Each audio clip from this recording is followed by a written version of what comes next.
오늘도 우리 사는 이야기 찾아주셔서 감사합니다. 사연자분이 보내주신 이야기 시작해볼게요. 안녕하세요. 아마 저 같은 일을 겪으신 분들은 없지 않을까 하는 생각이 들 정도로 정말 힘들었던 일을 겪었던 사람입니다. 얼마 전 저희 회사에서 오랜 기간 근무하셨던 경비원 분께서 공고사직을 당하셨는데 사연은 바로 저희 엄마를 건드려서입니다. 그럼 생각하시겠죠? 도대체 엄마가 뭐하는 분이길래 회사 경비원 분과 관계가 있는 거지? 라고요.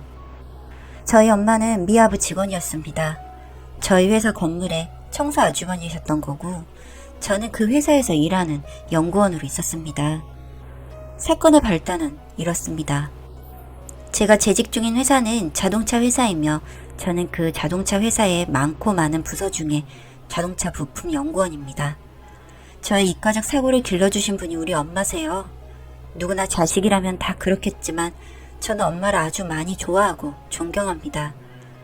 여튼 저는 그렇게 회사에서 연구원으로 일하며 제가 노력한 만큼의 페이를 지급받고 살고 있었습니다. 저희 엄마의 모토가 죽을 때까지 일하면서 사는 게 그게 좋은 일이다 하셨거든요. 저도 어릴 때부터 그 말을 듣고 살았습니다. 저희 엄마는 역시 그렇게 평생을 살아오신 분이었고요. 저희 엄마는 오히려 아무것도 안 하고 집에만 있으면 좀이 쑤시하시는 그런 분이십니다. 아무런 일도 하지 않고 어떻게 사냐 하시는 분이죠. 여튼 저는 제가 직장 생활을 하며 안정이 좀 되자 집을 하나 구했고 어머니에게도 제가 사는 곳으로 오시라고 말씀드렸습니다. 저희는 그렇게 저희만의 작은 집에서 새롭게 시작을 하게 되었어요. 그리고 그때쯤 저희 회사에서 작은 공고가 하나 났습니다. 그게 바로 환경 미화부 직원을 뽑는다는 것이었죠. 저희 회사가 나름 복지도 괜찮은 편이기 때문에 어디든 다니고 싶어 하시는 엄마에게 괜찮지 않을까 해서 그 공고에 대해서 알려드렸습니다. 그리고 면접을 보셨고 바로 취직을 하게 되셨어요. 그날 엄마와 저는 맛있는 저녁을 먹으면서 축하를 했죠. 물론 저도 자식된 입장에서 청소 아줌마가 하는 일이 무엇인 줄 잘 알고 힘든 일이며 일반적으로는 같은 건물에 다니는 사람이지만 무시당하기 쉬운 약한 위치라는 것도 모르는 것은 아니었습니다. 하지만 일단은 저도 있고 또 저희 엄마가 그런데 굴하는 사람도 아니고 그걸 부끄럽게 생각하지도 않는 분이십니다. 저 역시 이런 엄마 밑에서 자라왔기 때문에 부끄럽게 생각해 본 적도 없고 혹시라도 무슨 일이 생기더라도 엄마를 응원하는 마음이 흔들리지 않으려고 각오도 다졌습니다. 여기서 저희 엄마에 대해서 말씀을 조금 드리고 싶습니다. 저희 엄마는 저를 힘들게 대학까지 보내놓고도 바라는 게 없는 분이셨고 오히려 저에게 계속해서 더 돌려주시려고만 하는 그런 분이세요. 엄마는 일을 마치고 집에 오면 항상 공부를 하셨던 그런 분이시기도 하고요. 엄마의 한이 있다면 초등학교도 제대로 나오지 못한 거, 그거 하나를 평생의 한으로 삼고 계신 분이셨거든요. 그래서 여지껏 항상 배우는 자세로 살고 계시는 존경스러운 분이세요. 그렇게 엄마가 회사에 새벽까지 출근해서 미화일은 교대로 하는 업무이다 보니 10시쯤 퇴근하실 때도 있고 오후 2시쯤 퇴근하실 때도 있었습니다. 그래서 일하면서 한 번씩은 엄마가 근무하시는 곳으로 가서 같이 일하시는 분들이랑 드시라고 간식도 챙겨드리곤 했습니다. 그런데 이런 호의도 이제 새로 들어간 엄마에게는 조금 안 좋게 작용하기도 했나 보더라고요. 나중에서야 들은 이야기지만 엄마가 자꾸 간식을 구해서 오니 같이 일하는 분들이 물었다고 하더군요. 어디서 자꾸 맛있는 것을 구해오는 건가 하고요. 엄마는 아줌마들이 입이 싸다는 것을 알아서 청소하다가 친해진 사원분이 주셨다며 웃어 넘겼다고 합니다. 그런데 그것마저도 이 아줌마들이 질투를 해서 며칠간은 말을 안 걸고 은근히 따돌림을 당했다고 하시더군요. 그런데 이 아줌마들과 결국은 친해지게 됐는데 그 계기가 경비원분이 개입을 해서 해결이 되었다고 하는 겁니다. 회사에 근무하는 정사원들이나 임원들 말고 미화부 경비부도 있는데 미화부나 경비부는 나이 드신 분들을 채용하고 있었습니다.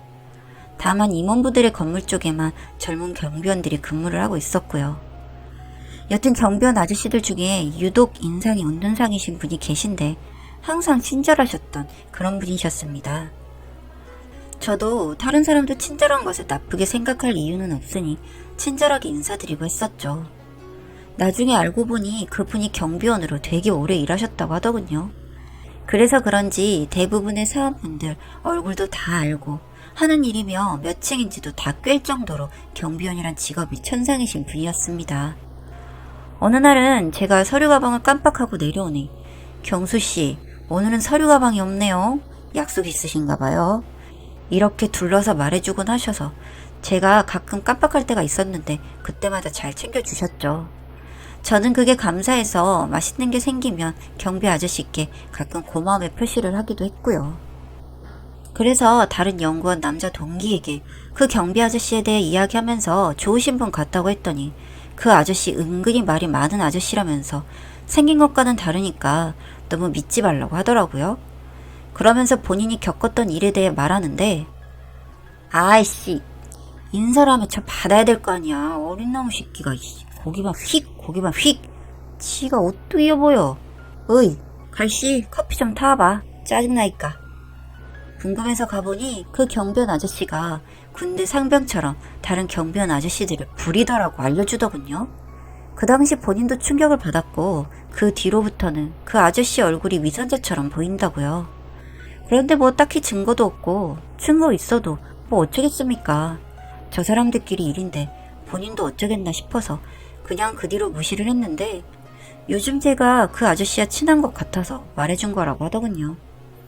솔직히 둘 중 누굴 믿어야 할지 모르지만 그래도 평소에도 착하고 남에 대해 뒷말 없었던 동기 녀석이 하는 말이었기 때문에 믿음이 가긴 했습니다. 그래서 저도 그 뒤론 인사에 인사로만 답을 하는 딱 그 정도로 지내고 있었죠. 그런데 어느 날 엄마가 회사를 그만두겠다고 하시는 겁니다. 정말 놀랐어요. 살다 저희 엄마에게서 어딘가를 그만두겠다고 하는 그런 말을 처음 들어봤거든요. 그래서 이유를 물었더니 이리저리 둘러대기만 하시고 다른 데로 알아보고 싶다고 하시는 겁니다. 예전에 있던 일도 있고 이거 분명히 엄마가 또 직장 내에서 따돌림 같은 걸 당하는가 보다, 텃세 부리는가 보다 하고 생각을 했죠. 별거 아니라 생각하려 해도 솔직히 화가 나는 겁니다. 같이 힘든 일 하는 사람들끼리 그 나이 처먹고 그래야 하겠나 하는 생각이 들면서 어차피 엄마 관둘 거니까 가서 한마디 해야겠다 싶더라고요. 그래서 그날은 회사에 처음으로 8시에 출근을 했습니다. 우리 회사 지하 반의 반채 중에 경비원과 미아부 전용 휴식 공간과 탈의실 그리고 창고들이 있는데 일단 휴식 공간으로 찾아가 봤어요. 가서 보니 아줌마들 몇이 앉아 있는 겁니다. 남자분들은 안 계셨고요. 그래서 인사부터 드렸죠. 안녕하세요. 저 5층 연구원 경수라고 하는데요. 저희 엄마가 여기서 미아부로 일하시거든요. 저희 엄마 아세요? 했더니 모르시더군요. 그래서 저희 엄마 이름은 최경순이라고 해요 하니 이상하게 멍한 표정으로 넋이 나간 것 같은 겁니다. 그래서 이 사람들이 놀라서 그러나 보다 생각이 들어서 저희 엄마가 원래 악발이라 일은 웬만해서 안 그만두시는데 이번에 갑자기 와서 그만두시겠다 하더라고요. 왜 그런지 아세요? 라고 일단 물어봤습니다. 솔직히 다짜고짜 따지고 싶었는데 모두 다 같이 그런 건 아니겠지 싶어서 그랬더니 경순 씨가요? 혹시 박씨 아저씨 때문일까? 이러더니 박씨 아저씨가 거론되자마자 아줌마들끼리 활활 타오르시더군요. 전 거기서 박씨 아저씨가 그 인상 좋은 경비원 아저씨일 것 같다는 느낌이 들었습니다. 그리고 들려오는 이야기는 너무나 충격적이었고요. 아우, 딸내미 앞에서 이런 말 해도 될까 모르겠어요. 그 박씨가 경순이를 안 좋아하는데? 응? 싶었습니다. 그러니까 아줌마들 등살이 아니라 경비원 때문이라고? 거기다가 더 충격적인 건 둘이 서로 몹쓸 일까지 일어난 것 같더라 라고 하시는 겁니다. 저는 정말 너무 충격이었습니다. 지금 내 엄마가 이 경비라는 인간에게 그런 일까지 당했다니 용서할 수가 없었어요. 당장에 그 인간에게 쫓아가 따지고 싶었지만 그게 우선이 아니란 생각이 들더군요.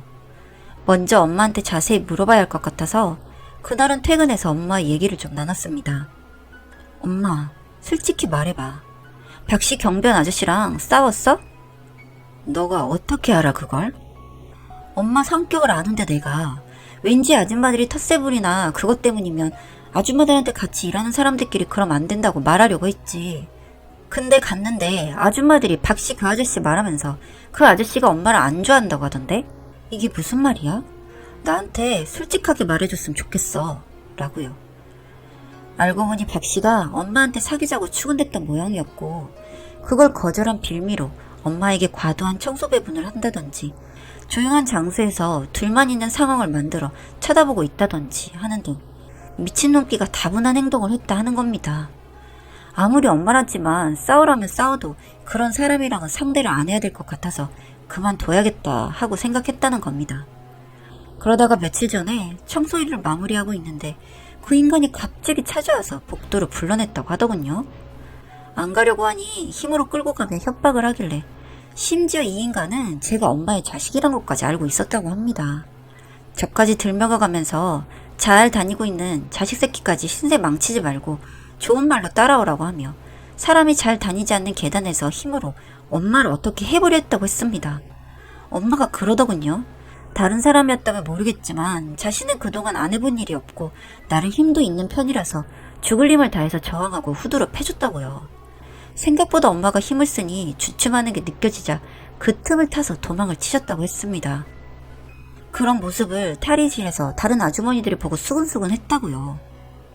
이 나이에 창피하기도 하고 뭐하는 짓인가 싶어서 거기다가 제가 있는 곳이라서 그냥 그만두는 게 낫다는 결론을 내렸다는 겁니다. 저는 너무 화가 났습니다. 엄마에게 그랬죠. 아니 그 새끼 완전 미친 거 아니야? 엄마가 왜 관둬? 엄마가 힘들어서 그만둔다는 것도 아니고 엄마도 다니면서 좋다고 했으면서 뭐 그딴 놈 때문에 관두겠다는 거잖아. 안 돼. 엄마 내가 해결할게. 내가 해볼게. 일단 관둔다 하지 마. 알겠지? 엄마가 약한 사람은 아닌데 이런 일은 처음이다 보니 엄마 성격처럼 못하고 끙끙 고민했던 것 같아 보였고 저는 절대 그렇게 두지 않는 그런 성격이었고 그만둔다 하더라도 이렇게 상처만 입고 그만두게 할 수는 없었습니다. 그래서 엄마와 대화를 더 이어갔습니다. 엄마, 월급은 제대로 나왔어? 엄마 청소는 원래 어떻게 분담해야 하는데? 엄마, 그렇게 봐주지 말고 뭐 없어? 그 사람이 보낸 문자라든지. 제대로 말 못하는 엄마를 보니 그냥 던져본 말인데 맞췄더라고요. 월급에 몇십만 원이 빠져나왔어서 알고 보니까 엄마가 청소를 제대로 못해서 피해 배상액을 제외하고 받았다고 하는데 이게 무슨 말인지 똥인지. 그래 어차피 증거는 월급 명세서가 있으니까 하고 다음 이야기를 들었습니다. 아주 치사스럽게도 이 인간이 엄마가 관리하는 물건들이 있으면 사라지게 해놓고 월급을 깎아서 서류 작성을 해서 보고 있다고 하네요. 거기다가 원래 청소는 경비부 미아부 월급과 도구 비용 그리고 청소 구역을 정해주는 경리가 있는데 그 사람이 내려보는 일정표를 바꿔서 엄마한테만 따로 지정시킨다든지 그런 내용들이 엄마의 휴대폰에 문자로 고스란히 남아 있었습니다. 여기에서 고민이 생기더군요. 엄마가 그 아저씨한테 몹쓸 짓 당했다는 것을 너무 치욕스러워 하셨기 때문에 CCTV를 확보하게 되면 그것까지 증거가 될 테지만 엄마를 위한 게 어떤 건지 그 밤을 새워가며 고민을 했던 것 같습니다. 그리고 제가 내린 결론은 이 정도 증거가 있는데 굳이 엄마가 치욕스러워하는 부분까지 들춰가면서 해야 할 필요는 없는 것 같았죠. 하지만 그렇다고 그 영상을 없앨 수도 없었고요. 우선 회사 경리부에 있는 언니가 있어 그 언니에게 부탁을 해서 영상을 확보했습니다. 복사본을 받아 보고 있는데 화가 치밀어 올라 정말 그 새끼 찾아가서 죽여버리고 싶다는 생각까지 했네요. 여튼 그렇게 준비를 하고 회사 사무과로 찾아갔고 사정 설명을 했습니다. 듣고는 매우 놀란 눈치였지만 제가 회사 차원에서 조치를 취하지 않으면 경찰 신고부터 해나갈 생각이라고 했더니 내부 조사부터 시작하겠다고 하더군요. 그리고 정확히 3일 뒤 그 경비 아저씨의 일이 탄로가 났습니다. 아무리 시시한다고 해도 이런 일은 발빠르게 소문이 나더군요. 그리고 그동안에 그 경비가 행해왔던 악행들이 하나하나 터지기 시작했고 회사 내에서는 미아부 아주머니들이 대모 비슷하게 했습니다. 휴게 공간에 남녀 분리를 주장하셨고 처우 개선을 해달라는 것이었죠. 그동안 남자 경비팀 내에서도 그 인간의 악행 때문에 여러 피해를 보고 있었는데 이번 기회에 아주 싸그리 다 털렸고 그렇게 그 인간은 회사에서 쫓겨나고 경찰 조사까지 진행 중입니다. 저희 엄마는 어떻게 됐냐고요? 일이 진행되는 초기에는 정말 심적으로 많이 힘들어 하셨는데 주변에서 같은 처지에 놓여있던 분들이 엄마에게 와서 정말 고맙다고 이렇게 해결할 수 있게 먼저 나서준 것에 대해 너무 고맙다 하니 예전에 제 씩씩한 엄마로 다시 돌아와서 같이 으쌰으쌰 해결해 나가셨습니다. 그리고 저는 하나의 복수를 더 시전했고요. 바로 그 영상 파일을 그 경비 아저씨의 와이프에게 전송을 한 것이죠. 당신의 남편이라는 인간이 회사 내에서도 온갖 나쁜 짓은 다 저지르고 다니고 약자 앞에서 한없이 강하게 군 그런 추잡한 인간이었는데, 여기에 추가로 미아부 아줌마들에게 다 한 번씩 찝쩍대고 우리 엄마에게는 이렇게 못된 짓까지 처하는 막장 쓰레기라는 걸 잘 아시라고요. 나중에 경찰 조사차 다녀온 다른 경비 아저씨가 저에게 와서 그러시더군요. 그 사람 이런 일 때문에 시끄러워서 그런가 집에서까지 내쳐졌는지 이혼 소송까지 겹쳐서 아주 죽으려고 하더라고요. 가정생활 할 때도 진상이었는지 자식들한테까지도 철저하게 버림받은 모양이더라고. 저에게 아주 고소한 소식을 전해주셨습니다. 정말 어디서든 왜 이렇게 자기보다 약하다 생각되는 사람에게 권력을 행사하려는 인간들이 있는 건지 정말 이해할 수가 없습니다. 그 큰 회사에서 미아부와 경비팀, 그들 사이에서까지 서로를 힘들게 하는 이런 일들이 생길 거라고는 저는 정말 상상하지도 못했네요. 하지만 나름 잘 해결을 한 것 같아 다행이라는 생각이 듭니다. 무엇보다도 저희 엄마가 여전히 그곳에서 즐겁게 일하시고 다른 아줌마들과도 친해져서 요즘은 저희 집에 오셔서 술도 한 잔씩 하시는 걸 보면 그게 가장 뿌듯하네요. 여기까지 봐주셔서 감사합니다.